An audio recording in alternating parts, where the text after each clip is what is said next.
Hey everyone, today we're going to see if our Esper Control deck can use Zur Eternal Schema to finish off our opponents without dedicating all of our deck to the whole Zur combo.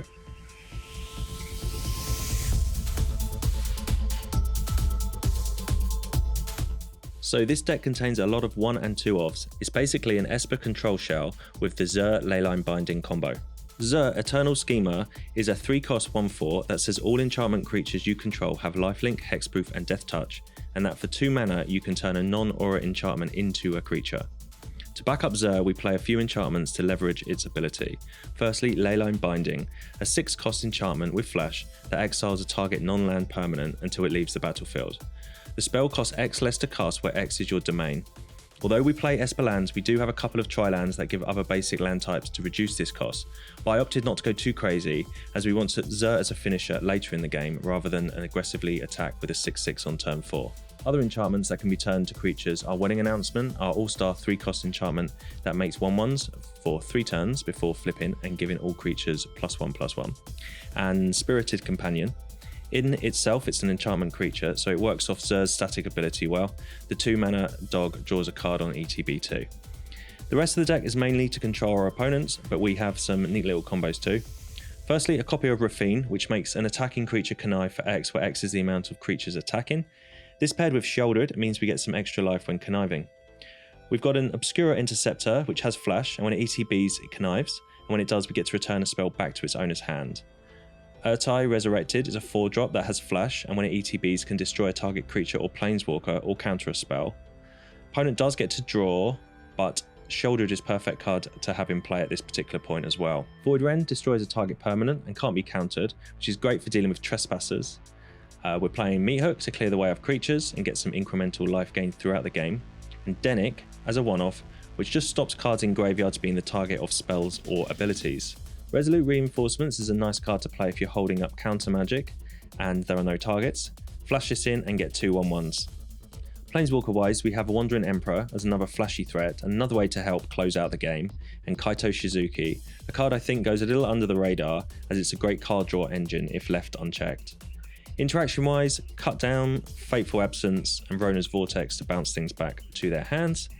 Counter wise, Spell Pierce and Make Disappears. Land wise, 26 with all the basic land types covered.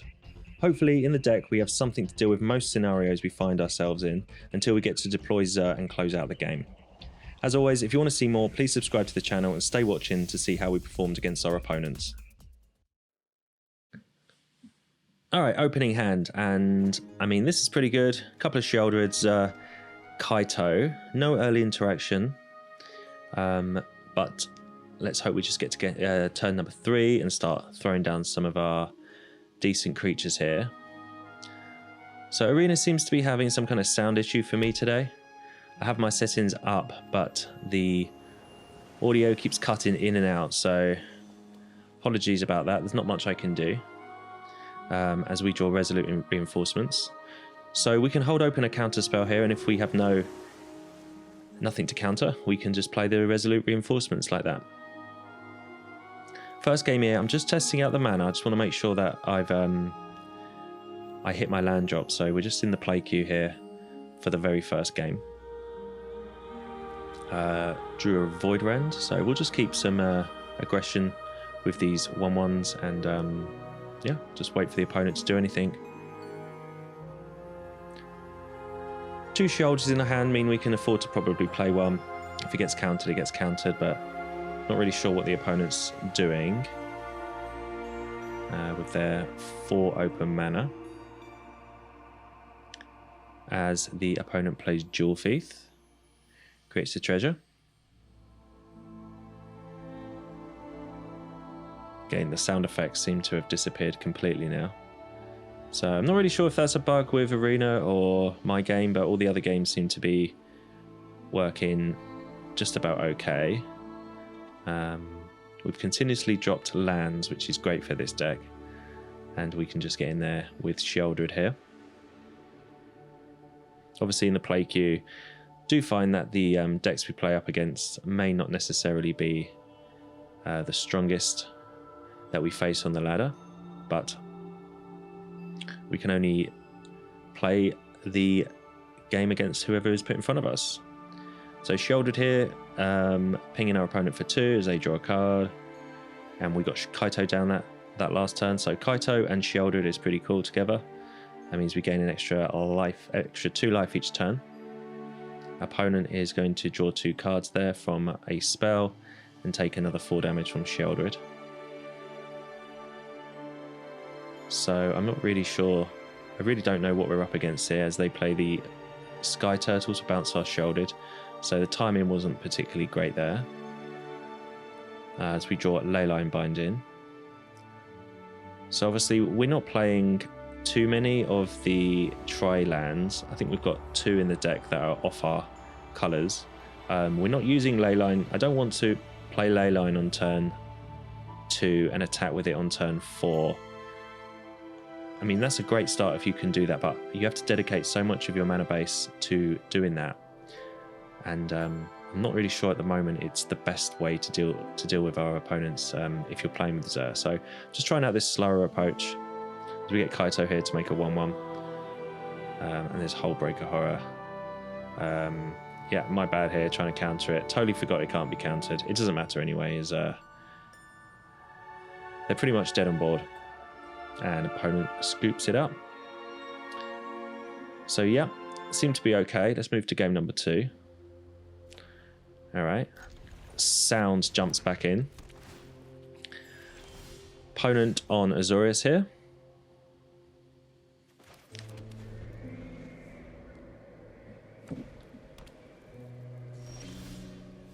So we're drawing some decent cards here. I do like Resolute Reinforcements. It's not the most powerful card, but it's certainly a card that surprises opponents. As opponent plays their own reinforcements, and we'll just play ours now whilst they're tapped out. We don't have anything else to do. See what our opponent wants to do with our deck here. And they just pass the turn. Okay. So again, we've got reinforcements open here. We could also play a companion to draw a card. But I think this is the right time to just drop our tap land and hold open the reinforcements.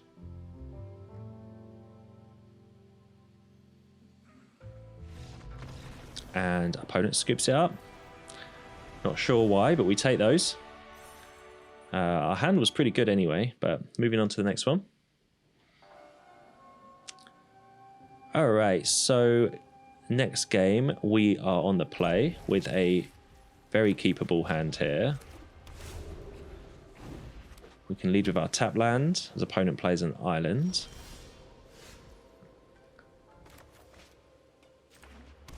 And we can play out our other tri-land. It's not usual for me to play control decks, so a lot of these decisions I'm making, I'm sort of learning as I'm going. So forgive me if I make slight errors with countering spells, but I learned a lot from playing this Esper deck. Okay, well we can hold open our counter magic here. We're under no real rush, and again we have Resolute Reinforcements if we have nothing to counter. The opponent with 3 islands.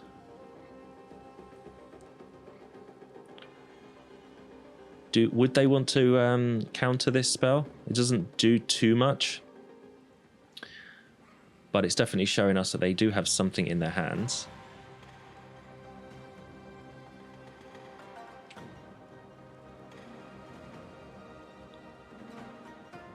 Not sure what they're thinking about here.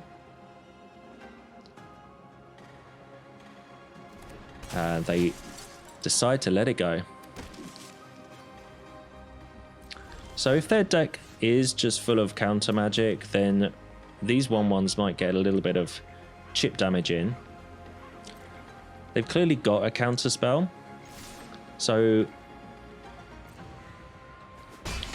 a lot of my cards in my hand, well, the two big, the 3 drops, I don't particularly want to be countered. So I'll definitely hold those back for the moment. See what our opponent does. See if they can make the first move. And it's a Haughty Djinn.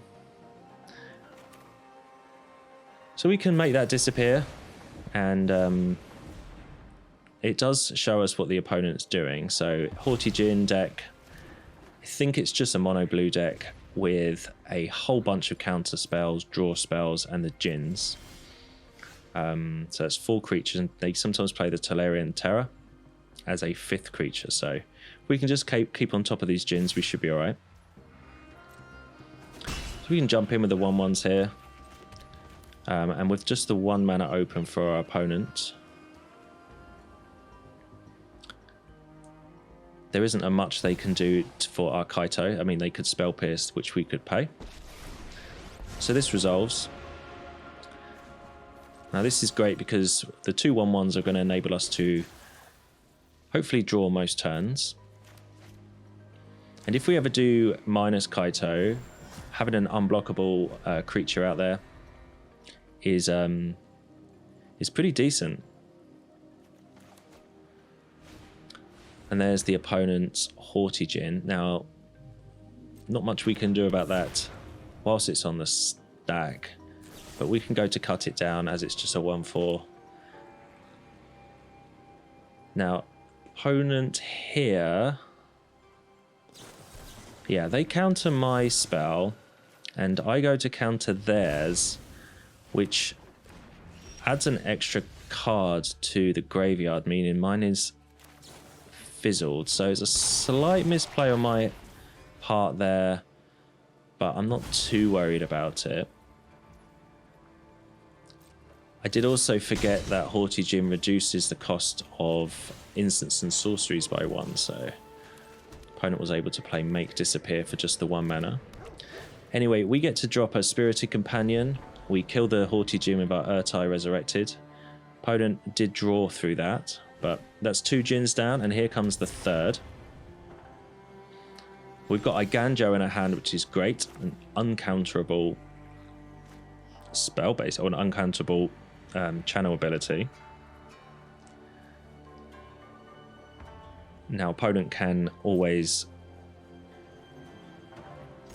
phase their creatures out, or give it hexproof. I'm just going to attack with everything here, pressure them. The Haughty Djinn does get pretty big pretty quickly if they can start drawing some cards. And we will attempt to kill the Djinn with 4 damage. Toughness doesn't change based on the amount of instant sorceries in our opponent's grave. And this can't be countered.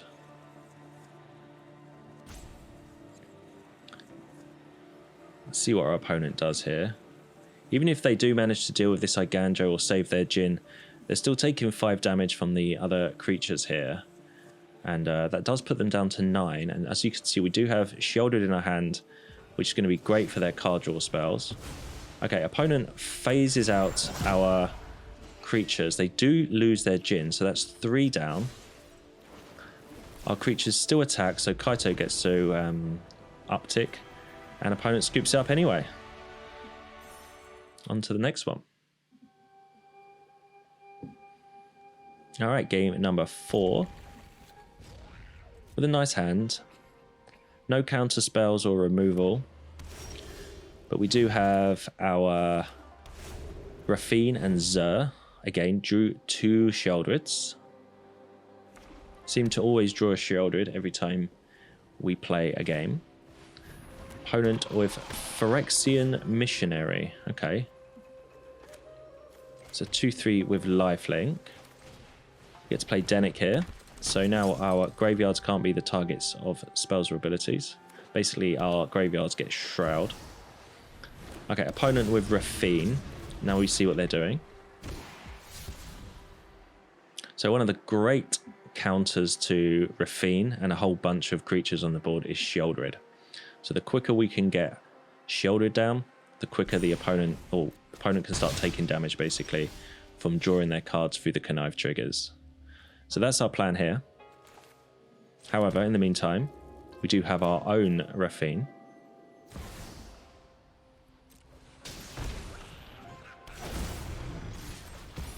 And again, with Sheoldred on the battlefield, we're going to start gaining life with these as well.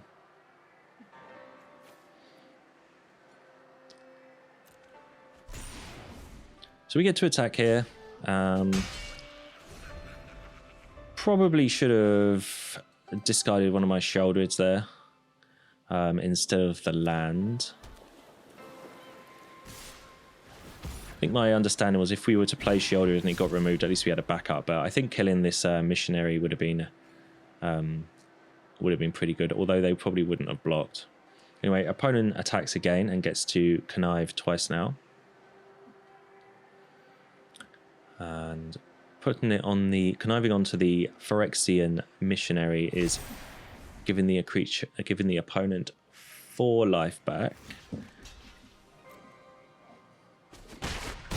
Raffine is a kind of backup plan in our deck here. It's the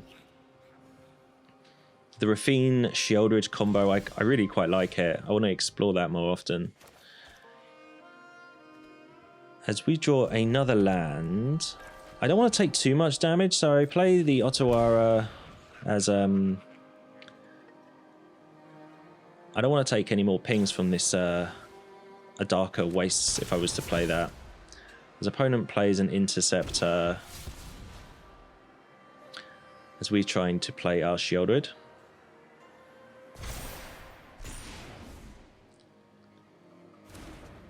And they manage to bounce the spell back to our hands, so under a bit of pressure here. We can jump in with the Denic. This time I choose to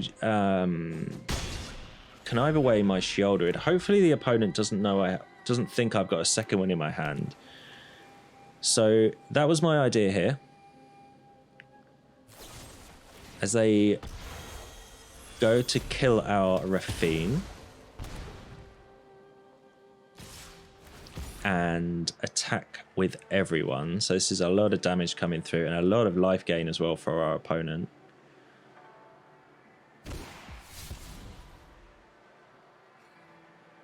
Gets to connive 3 times, and they are putting it all on Raffine, although they only connived away 1 non-land permanent. As we get to sort of a Hail Mary here, drop Sheoldred, and yeah, attack for 3, gain 3 back. Opponent draws a card, loses 2 life. Now, this has put the opponent in a slight pickle here as they go to attack. They're going to lose life. They have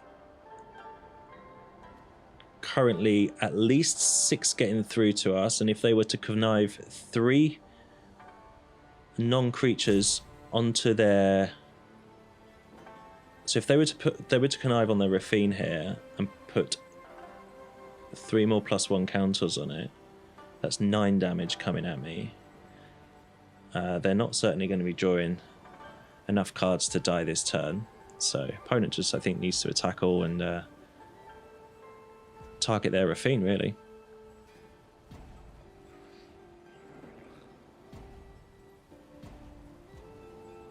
Although I wonder if they are still there.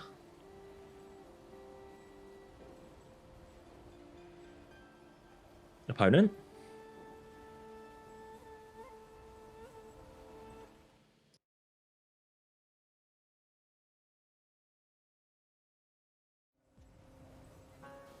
Okay, I'm returning 2 minutes later as the opponent is still debating whether to attack here. Gone through all of their ropes and they end up dying. I think we swerved the bullet there and managed to snatch a victory away from the jaws of defeat. Alright, on to the next game. A decent looking hand, and finally we get one of our off-color tri-lands, so look to get a discounted Leyline Binding. Would love to see a game where we actually win through Zur, as currently our opponents are just scooping instead. Opponent with Kamano. Okay, so maybe a mono red deck here. So having a cheap Leyline Binding is definitely something I'm looking forward to. And the Fateful Absence there was a great draw as well. Opponent plays Kessig Naturalist. I'm going to try and save as much damage and be as mana efficient as possible, and just removing that from the battlefield. Obviously the Binding has Flash, which is great, and also we can hold open Make Disappear here, so not the worst hand we have right now, as the pack leader comes down, which isn't the greatest card for us to see, as we can't really counter that. Tricky situation here. They're playing around our spells, but I go to bind the Etching instead. Again, save some more damage. With Zur in our hand already, I can see that maybe the following turn from this one we can start attacking with the Binding. So we can hold open a counter spell here, or play. Actually, we can't play Sheoldred. We don't have the second black mana. But yeah, we can hold open the counter spell. The opponent draws a card. See what they play. So opponent on Werewolves. Alright, Outland Liberator. Alright, this is a dodgy one, as for one they can destroy our artifact. So the decision here is to play Make Disappear, make them use their mana, and we then get to drop Zur next turn, and with the 2 remaining mana we get to animate our Binding into a creature, which will give it hexproof. So I'm not too concerned about this Trap Breaker anymore. Kind of worked out well for us here, the way our cards lined up. Opponent had to pay the 2 mana, and yeah, we get to play Zur here and animate our Binding. So it has Death Touch, Lifelink, Hexproof, and we can attack. Opponent takes it. Finally get in with Zur. The Trap Breaker, even though it's night, can't target the Binding, although they could remove the Zur to do that first. Opponent sees the writing on the wall and scoops it up. Finally, a Zur victory. Nice one.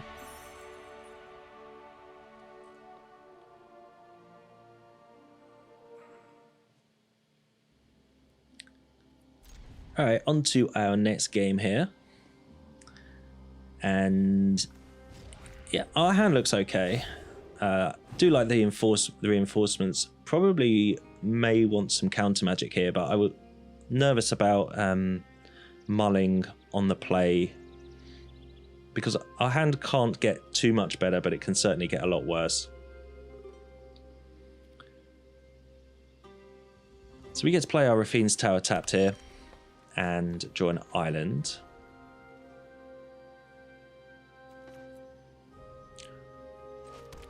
And yep, we get to hold open our reinforcements. Fake that we have a counter spell.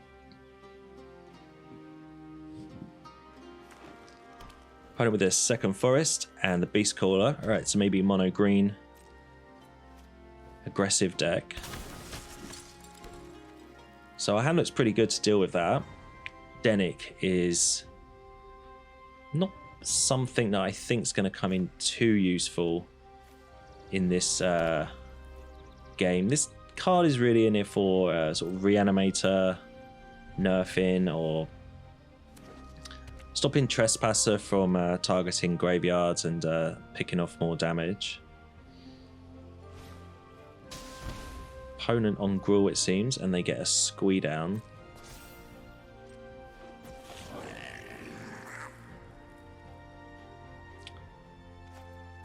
And we probably some mistiming here. I should have Leyline binded the squee before attacks. So we're going to target the Beast Caller instead. Just block the 1/1. Try and save as much damage as possible. And to get to fire down our Wandering Emperor. We'll do it now. Whereas the opponent won't be attacking next turn with a squee with a 1/1 as well. So we do have shields down, and our hand is not particularly great. Okay. Alright, so opponent has a hasty Trampler to take care of the Wandering Emperor here. So, okay, well, we draw a land. Not great at all in this situation. Otawara here can just return something to their hands, but it's not a great card when our opponent is obviously playing haste creatures. So we'll just play what we've got, which is our Denic, which at the end of the day is a 2/3 lifelinker. But we're definitely under pressure here.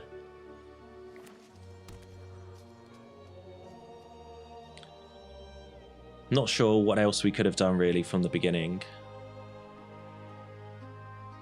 Maybe could have held back with the Wandering Emperor, made a Samurai instead. Tried to be a bit more controlling with that, but I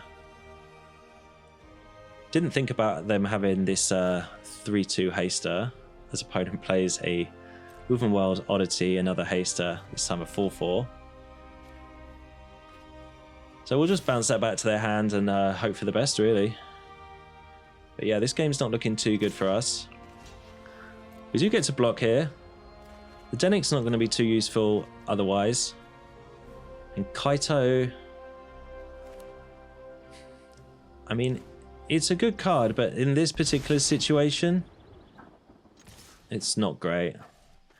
We're going to lose our Kaito anyway. So... Well, actually, we may not have lost it there. We do draw a Binding, which is a nice draw. So if we had upped Kaito and not attacked with the 1/1, probably should have done that. Opponent with Cemetery Prowler. Okay. Thought they would play the Oddity there, which would have been a perfect binding target. The Prowler, although is a really good card, I think, at the moment, it's it needs dealing with, but I really would like to exile this Oddity in their hand. And we've passed the opportunity, really, of binding the Prowler as they've managed to play a discounted Beast Caller. So again, timing slightly off then. Wedding Announcements is a great card. Our life total is 22, so we're not at risk of dying particularly soon.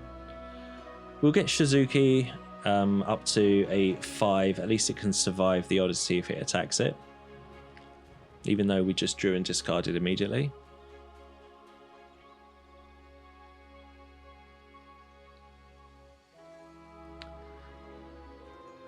So this is the card I wanted to exile, but fingers crossed we draw something next turn that can deal with these creatures, because the Oddity is at risk of turning very big. And we draw a Binding, which is a great draw. So we'll definitely snap that off now. And yeah, let's just attack. We're not necessarily racing, but we definitely need to get some damage in here, I think. His opponent plays another Oddity. Okay. And yeah, they come rumbling in with 8 damage. So we're finally underneath our starting life total. So we draw a Plains. Probably the worst draw we could have got there is land. Opponent can pretty much play around counter spells now. Unless they want to play a big 6 drop. But for 7 mana, the opponent can transform their Oddity here. And we certainly can't counter that. Not quite sure why they didn't attack then. It's 13 trample damage.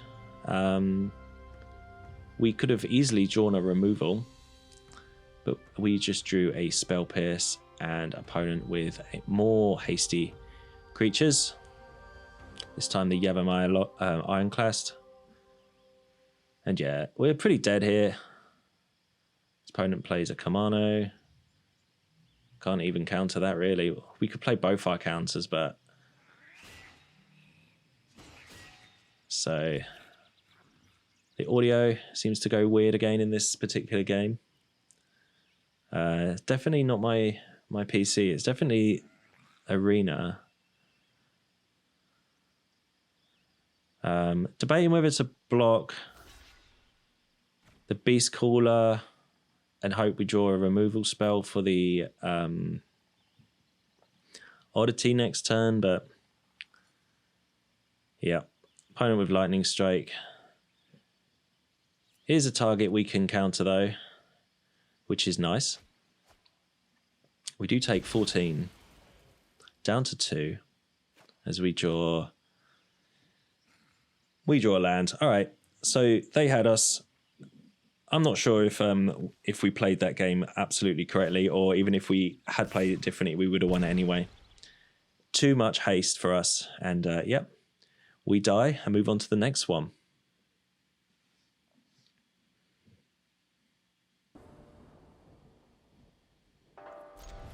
All right, game number 7 here, as the audio cuts back in. And we do get our Jetmir's Garden down on turn 1 here. And with Zur... No, sorry, we don't have Zur, do we? With Raffine, the Interceptor, and Binding in our hands, so... Fingers crossed we get a Zur here. As opponent on Rakdos. Not seen quite so much black decks today. But they do play Jadar, which is a creature that has more popularity with a lot of these Liliana decks around. Gives them something to sacrifice, that isn't their main creature. Opponent on Jund, it seems, as they attack with both their creatures. Now I'm just going to bind this Jadar now. I think this is going to be too much value as the game goes on. Even though it's not the greatest threat that we could be seeing right now. I didn't really want to pass the turn there doing nothing. So we draw another counter spell, which we can hold open now. Opponent with their 4th land. And yeah. They're playing around our spells, it seems. I considered playing the Interceptor here, but from what I've learned over these few games, playing more control-y deck just to slow down and react to the opponent. No point playing our creatures. They'll just be removed immediately. That's why it's important that we can animate this Binding. Opponent with their 5th land, and yep, they're not really doing much. And we don't really need to do anything ourselves. So yeah, we just pass our turn.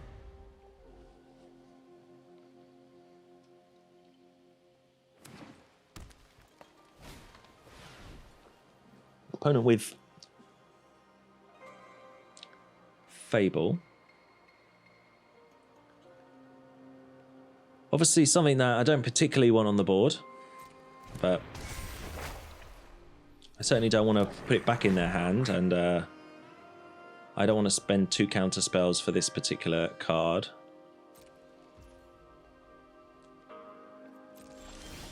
And our 3rd Make Disappear, okay. Alright, so these draws aren't the best ones for us. Opponent has some board presence here.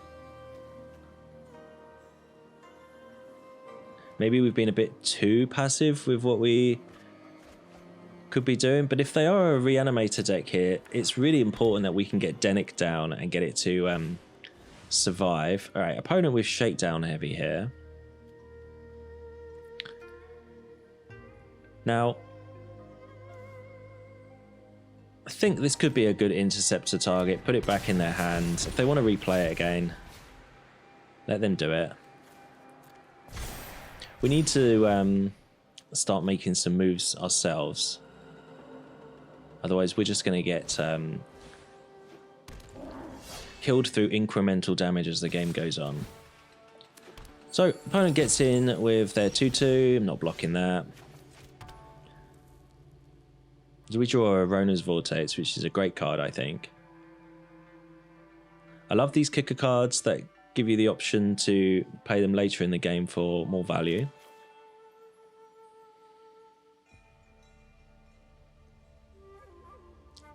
A Zur would be brilliant right now to get this binding to start attacking. But I dropped the Raffine instead. I think my understanding was to try and connive away some of these counter spells which aren't doing much right now and basically draw. So we have drawn Zur here. So we've got some conniving, we've got Sheoldred in our hand, we've got Zur in our hand. So I'm pretty happy with where things are right now. As we opt to kill the Shakedown Heavy rather than return the Obscura to our hand.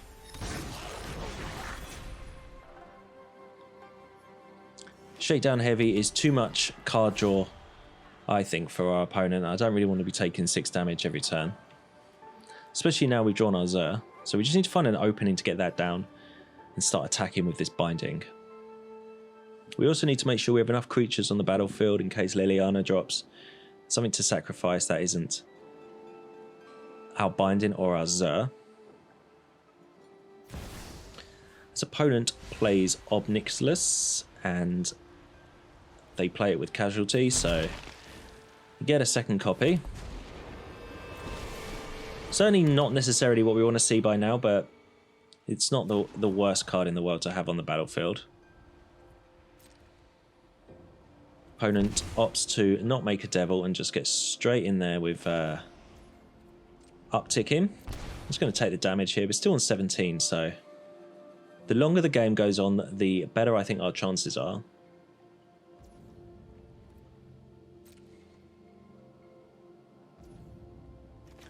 And I'm just going to bounce this Fable back to their hand.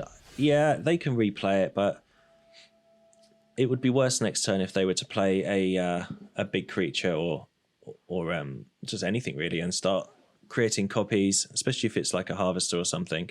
We draw another binding, which is fantastic.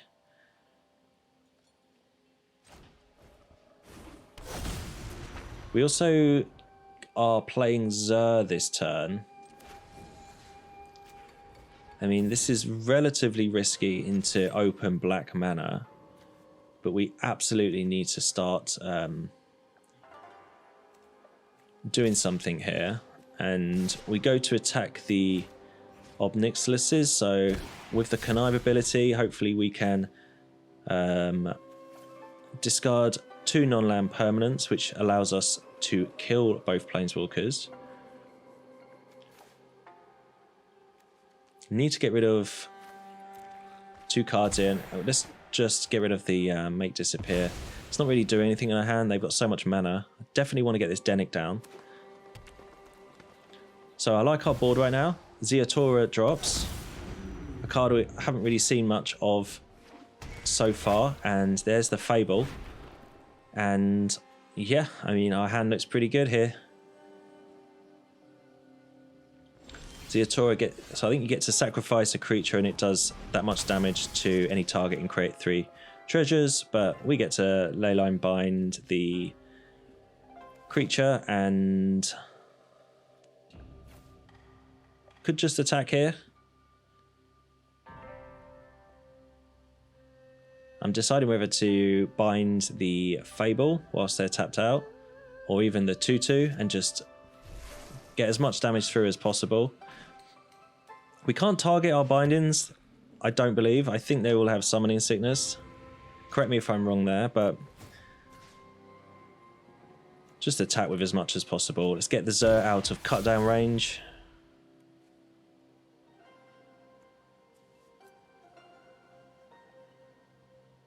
And I think Meathook Massacre is a problem we need to be thinking about right now.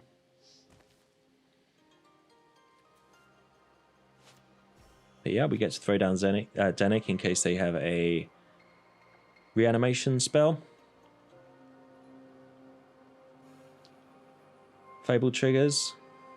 And here's Vivian. Not what I expected. So opponents on a different type of Jund deck here. They get to mill 5, put any number of creature cards milled that way into their hand. So they're not targeting their graveyard. So Dennick's ability doesn't actually do anything here.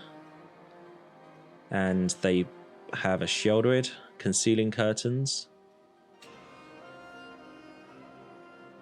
and decide to play Corpse Explosion instead, killing our 2/3, and they are tapped out except for the treasure, so they can play their Concealing Curtains here as an 0/4. They can block the 6/6 if they want. They're going to take a load of damage, and we get to drop Sheoldred anyway. An opponent scoops it up. That was a nice victory there against a different kind of Jund deck.